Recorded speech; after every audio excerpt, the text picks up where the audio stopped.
Type rebounding after 60 into your phone right now and you'll get flooded. Videos claiming it reverses joint aging. Ads for trampolines promising to erase 10 years off your knees. And your hips. Whatever you'll click on, most of it is noise dressed up as science. But underneath the noise is something real. Something researchers have actually measured. With instruments. In people your age. What a bouncing surface does to the two things that decide whether you're still walking confidently at 80. Not lymph. Not detox. Your hip and the muscles running down your leg that either hold you up or let you fall. That's what we're tracking today. Measured in people your own age, instead of guessed at from a marketing page. Stand up for a second if you can. Feet about hip width apart. And give a few small, gentle bounces in place, barely lifting your heels off the ground. Notice your ankles. Your knees are doing their own small thing too, and your hips are shifting, tiny amounts. Every bounce, without you deciding to move them. That's not you controlling your body. That's your nervous system running a constant background correction. It's been doing that since the moment you stood up, whether you were paying attention or not. Here's the part almost nobody explains. Every time your feet leave that springy surface and land again, your body has to answer one question. Fast, which direction am I tipping? And how hard do I need to pull myself back? The joint that does most of that pulling is your hip, for the ball and socket joint, where your thigh bone meets your pelvis.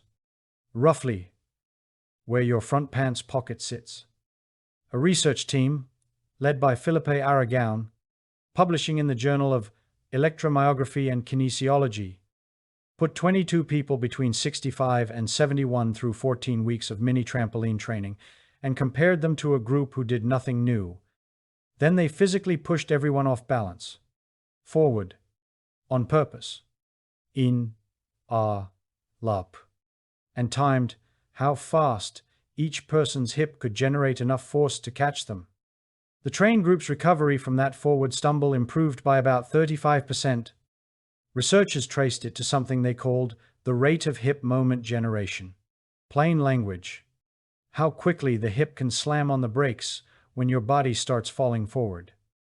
Not a vague better balance claim. Your hip learning to react faster, measured in a lab. In people your own age. You just felt your own hip doing part of that same job. No mirror or scale could ever show you that. Tell me in the comments. Your age? Where you're watching from? Or one thing about your body you want. Explain next. And if this kind of real physics of your body science is useful, hit like and subscribe to Legends of History. If your hip feels stiff more than it feels painful, that reaction speed is very likely what's missing. Not strength in the traditional sense. A lot of people carrying early hip arthritis describe exactly that. No sharp pain, just a joint that feels slow to respond, reluctant to trust, with a quick step. One woman living with osteoarthritis in her hips put it simply in a comment under an earlier rebounding video. Her problem was never pain. It was immobility. And she believed the gentle, repeated bouncing was giving some of that responsiveness back. That lines up almost exactly with what Aragon's team measured. Not less pain. A faster, more confident recovery. Reflex. You can feel a piece of that mechanism right now. Safely. Stand near a wall or the back of a sturdy chair. Close enough to touch it if needed. Shift your weight slowly onto one leg. Let that standing hip do the work of keeping you upright, without locking the knee. Hold for a few seconds. Lower the other foot back down. Switch sides. If you have a known balance condition, a recent hip or knee surgery, or a diagnosed inner ear issue, keep a hand on the support the whole time. Or skip the weight shift, and just notice the sensation with both feet planted. The goal here is awareness of that hip working. Not a performance test. That same 14-week study wasn't only measuring the hip in isolation. Its actual title, translated out of research speak, is about the mechanisms of dynamic stability. meaning the researchers were tracking how your hip, your ankle, and your inner ear coordinate the instant your footing changes. Your inner ear has a small fluid-filled structure that senses tilt and motion, tucked deep behind each ear canal, and it's constantly feeding your hip information about which way your head is moving. A soft, moving surface forces that hip to inner ear conversation to happen more often and more urgently than a flat sidewalk ever does, which is very likely why a lab measured a 35% gain in reaction speed from something as simple as bouncing in place. There's also a reason none of this beats up your joints while it's happening. The mat is doing part of the work your cartilage usually absorbs alone. Physical therapists writing for the Arthritis Foundation have pointed out that a rebounder's surface absorbs a large share of landing force before it ever reaches your hip or knee, which is why people with joint pain can do more repetitions on a trampoline than they could ever manage on a hard floor, without paying for it in soreness the next day. The bounce isn't gentle because it's weak. It's gentle because the springs are catching most of the impact, not your joints. Your hip isn't only reacting for balance. It's also a bone, and bone is living tissue that responds to load, the same way a muscle responds to being used. In 2019, a research team in Innsbruck, led by Mario Posch, put 40 women, ages 56 to 83, all with early bone thinning, called osteopenia, through 12 weeks of structured mini trampoline sessions, twice a week. They measured bone density with a full-body bone scan before and after. The femoral neck, the narrow part of the thigh bone just below the ball that sits inside your hip socket, and the single most common site for a hip fracture, showed a statistically significant increase in bone density in the group that trained on the trampoline. The lower spine didn't show the same clear signal, which is honest to say out loud, rather than quietly leave out. But the hip, the joint, most people over 60 actually worry about, responded. That number only matters because of what a hip fracture actually costs someone. According to injury data from the Centers for Disease Control and Prevention, older adults in the United States rack up about 3 million emergency room visits every year from falls, and nearly 319,000 of those falls end in a hospital admission specifically for a broken hip. 88% of all hip fracture emergency visits trace directly back to a fall. Put those two findings side by side, and you get a joint that reacts faster when you start to tip, sitting on top of bone that's responding to gentle repeated loading. Two separate mechanisms, both aimed at the single injury doctors worry about most in this age group. Now, you've probably also heard the other number, the famous one. The National Aeronautics and Space Administration supposedly proved rebounding is 68% more effective than jogging. That claim is real, and it comes from an actual 1980 study out of NASA's Ames Research Center, published in the Journal of Applied Physiology. But here's what almost never gets mentioned alongside it. The study used 8 subjects, all men, all between 19 and 26 years old. Nobody over 60 was anywhere near that trampoline. It's a genuinely interesting finding about young astronauts in training, and it's been stretched into a blanket claim about everyone, including you, that the original data was never built to support. And honestly, that's where the evidence on rebounding for people past 60 runs thin in general. Every trial we could verify on older adults, the hip reaction study, the bone density study, tops out at 12 to 14 weeks. Nobody has yet published a rebounding trial that follows people your age for 6 months or longer. That's not a reason to dismiss what we do know. It's just the honest state of the science right now. And you deserve to hear that instead of an inflated number borrowed from a study on 20-something test pilots, 8 guys in their 20s. That detail stopped me the first time I actually read the study, instead of the headline.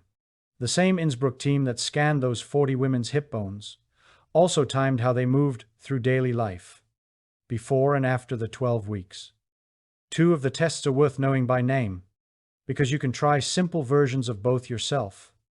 The first, called the Timed Up and Go test, means standing from a chair, walking a short distance, turning around, and sitting back down, timed with a stopwatch. The second is the 30-second chair stand test. Literally how many times you can stand up fully and sit back down from a chair in 30 seconds. No hands, if possible. Across both measures, all the women who trained on the mini trampoline showed a statistically significant improvement, strong enough that researchers reported a probability of less than 5 in 100 that the result happened by chance. The standard scientific bar for this almost certainly wasn't random chance. Gait speed improved too. So did a drop in how afraid participants said they were of falling.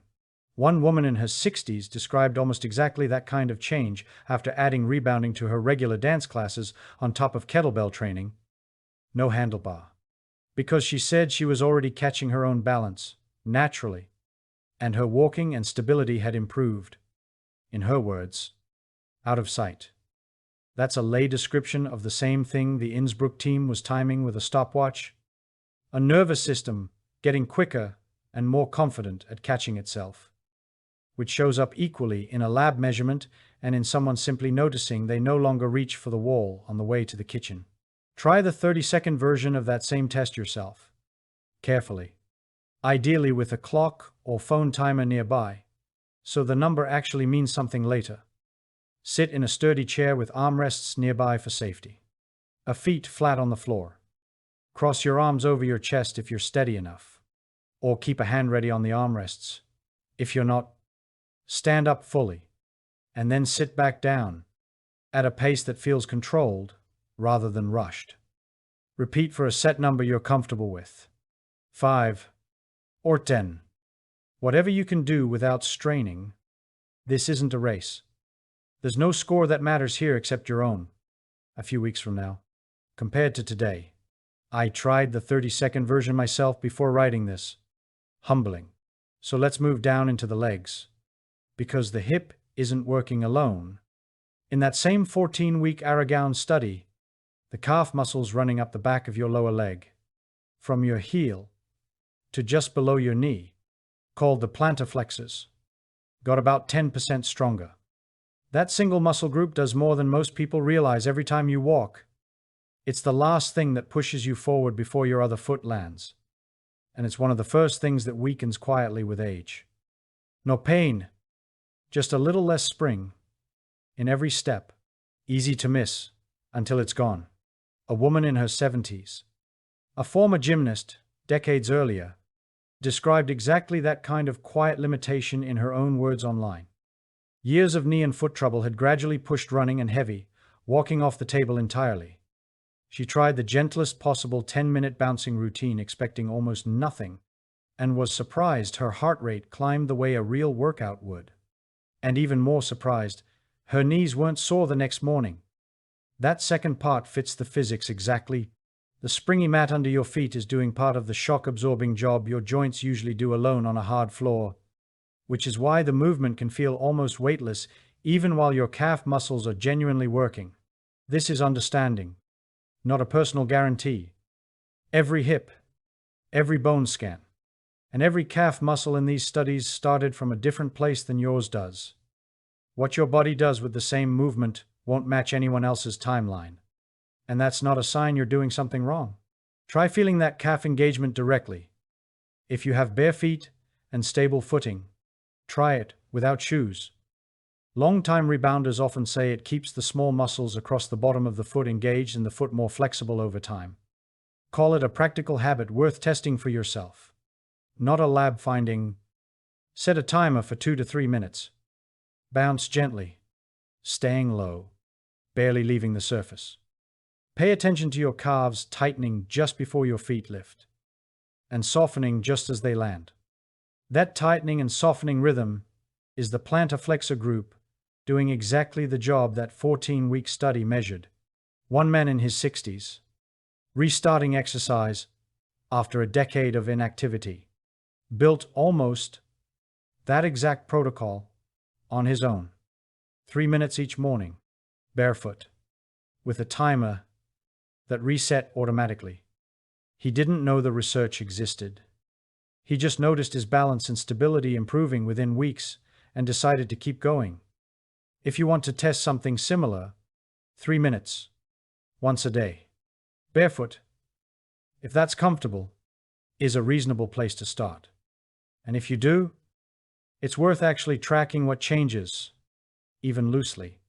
Vake over vake. Rather than guessing afterward whether it helped, an honest caution belongs right here. Because not every hip and knee is starting from the same place. If you've had a hip or knee replacement, rebounding has occasionally reawakened old joint discomfort for some people, even at very low intensity. Based on what post-surgical patients have reported, that doesn't mean it's off limits. Plenty of people work back into it slowly and successfully. But if you're recovering from any joint replacement or recent surgery, run this past your surgeon or physical therapist first. They know your specific joint's healing timeline in a way no video can. There's a muscle group tied directly into that same hip girdle that almost never comes up in rebounding videos. And it deserves a straight answer. Because plenty of people worry it's a problem.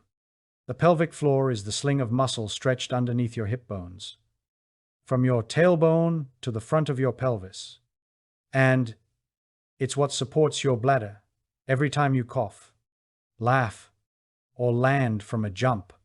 A team studying 37 postmenopausal women in 2023 put them through 12 weeks of mini trampoline training, 3 sessions a week, expecting the repeated landing might strain that muscle group the way it can in younger competitive athletes. Instead, the women reported less urinary leakage after the 12 weeks, not more. The likely explanation is the same one running through this entire video: controlled, repeated loading trains. A muscle to respond faster and hold better. And the pelvic floor is a muscle, like any other one working around your hip. This is understanding, not a promise about your own results. That pelvic floor study followed 37 women for 12 weeks. Your own timeline, starting point, and any pelvic health history will shape what you actually experience, which is exactly why this is one more piece of the picture.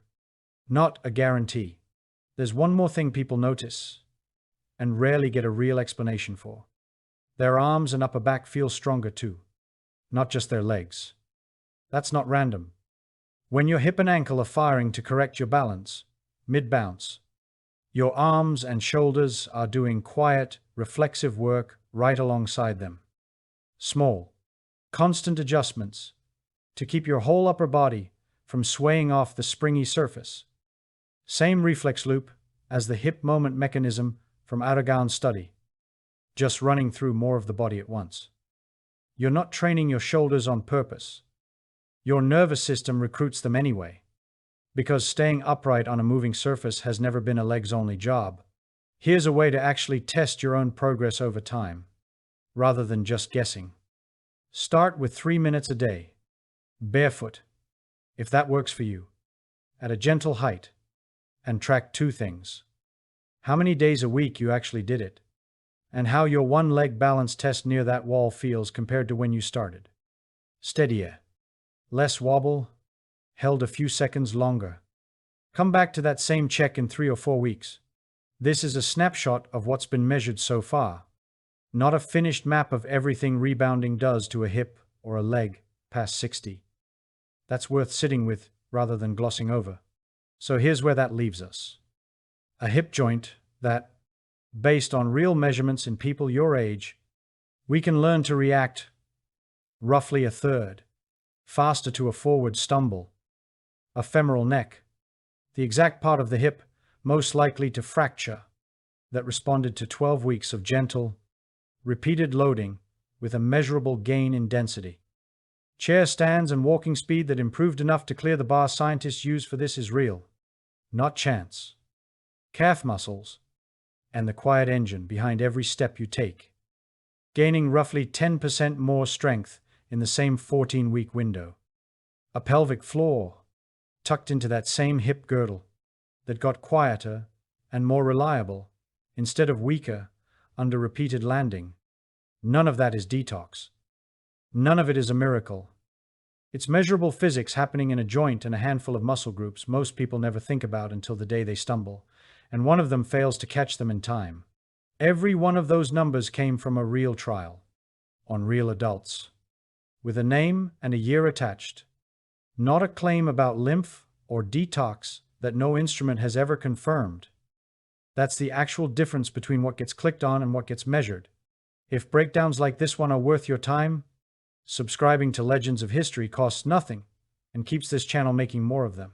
Tomorrow morning, before anything else, stand up. Find something solid nearby and give your hip 3 minutes to do the job it's built to do. Whether that becomes a daily habit or a one-time experiment is entirely yours to decide. Nobody watching this needs you to prove anything. But the next time you catch yourself on a wobbly sidewalk or an uneven step, notice which joint responded first. Now you know its name. Now you know exactly what it's capable of learning to do. One last thing, quickly. Everything in this video is general science education, not medical advice. If you have osteoporosis, a joint replacement, a balance disorder, or any condition affecting your hips, ankles, or inner ear, talk to your doctor or physical therapist before trying rebounding, and stop immediately if anything causes pain.